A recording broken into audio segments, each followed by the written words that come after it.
Welcome to இல்லறம் cooking. இன்றைக்கி ஆட்டு ஈரலினுடைய வறுவல் எப்படி செய்கிறதுன்னு பார்க்கலாம். அதுக்கு முன்னாடி நீங்கள் இது வரைக்கும் இல்லறம் குக்கிங் சேனலை சப்ஸ்கிரைப் பண்ணலன்னா மறக்காமல் சப்ஸ்கிரைப் பண்ணி வச்சுக்கோங்க. கூடவே பக்கத்தில் இருக்க பெல் பட்டனையும் கிளிக் பண்ணிவிட்டு அதில் ஆளுங்கிற ஆப்ஷனை மறக்காமல் கிளிக் பண்ணி வச்சுக்கோங்க. இதில் ஒரு 1/2 கிலோ அளவுக்கு ஆட்டு ஈரல் இருக்கும். இதை நல்லா கழுவிட்டு சுத்தம் பண்ணி எடுத்து இந்த மாதிரி சின்ன பீஸாக கட் பண்ணி வச்சுக்கோங்க.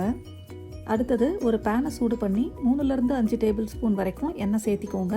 எண்ணெய் சூடானதும் 1/2 டீஸ்பூன் அளவுக்கு இஞ்சி பூண்டு பேஸ்ட் சேர்த்துட்டு இது பச்சை வாசனை போகிற வரைக்கும் வதக்கிக்கோங்க. இது ஒரு 2 நிமிஷத்துலேயே வதங்கிடும். நீங்கள் முதல்ல வெங்காயம் வதக்கிட்டு அடுத்தது இஞ்சி பூண்டு பேஸ்ட் போட்டு வதக்கிறதுனாலும் வதக்கிக்கலாம். அடுத்தது 1 கப் அளவு சின்ன வெங்காயத்தை 2-3 பீஸாக கட் பண்ணி சேர்த்திட்டு கூடவே கொஞ்சம் கருவேப்பிலையும் சேர்த்து வெங்காயம் நல்லா கண்ணாடி பதம் வர வரைக்கும் வதக்கிக்கோங்க. சின்ன வெங்காயம் சேர்த்துனீங்கன்னா டேஸ்ட் நல்லாயிருக்கும். நீங்கள் வேணும்னா பெரிய வெங்காயம் கூட சேர்த்திக்கலாம். வெங்காயம் வதங்கியதும் 1/4 டீஸ்பூன் மஞ்சள் தூள், தேவையான அளவு உப்பு, 3/4 டீஸ்பூன் மிளகாய் தூள், 1/2 teaspoon Kashmiri red chilli powder, 3/4 teaspoon தனியாத்தூள், 1/4 டீஸ்பூனை விட குறைவாகவும் பட்டை லவங்கத்தூள், இது எல்லாத்தையும் சேர்த்திட்டு ஸ்டவ்வை லோ ஃப்ளேமில் வச்சுட்டு 1 நிமிஷம் வதக்கிடுங்க. ரொம்ப நேரம் வதக்குனீங்கன்னா இது கருகி போயிடும். உடனே நம்ம சுத்தம் பண்ணி எடுத்து வச்சுருக்க இந்த ஈரலையும் சேர்த்திட்டு ஒரு 5 நிமிஷம் இதை நல்லா இப்படி வதக்கிக்கோங்க. ஈரல் சீக்கிரமாகவே வெந்துடும்.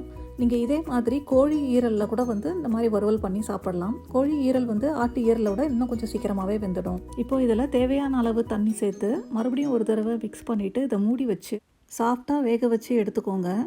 ஈரல் ரொம்ப நேரம் வெந்துடுச்சினாலும் ஹார்டாகிட்டு கொஞ்சம் சூவியாக இருக்கிற மாதிரி இருக்கும். அதனால் தேவையான அளவு மட்டும் தண்ணி சேர்த்து ஸ்டவ்வை மீடியம் ஃப்ளேமில் வச்சுட்டு ஒரு 5லேருந்து 10 நிமிஷம் வரைக்கும் வேக வச்சு எடுத்துக்கோங்க.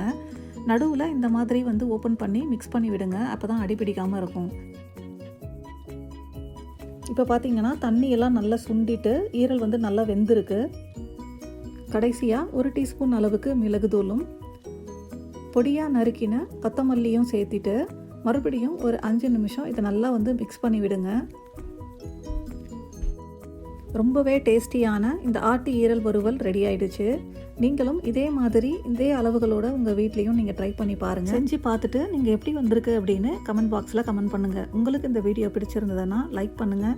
உங்களுக்கு தெரிஞ்சவங்களுக்கு ஷேர் பண்ணுங்கள். மறக்காமல் இல்லறம் குக்கிங் சேனலுக்கு சப்ஸ்கிரைப் பண்ணுங்கள். தேங்க்யூ.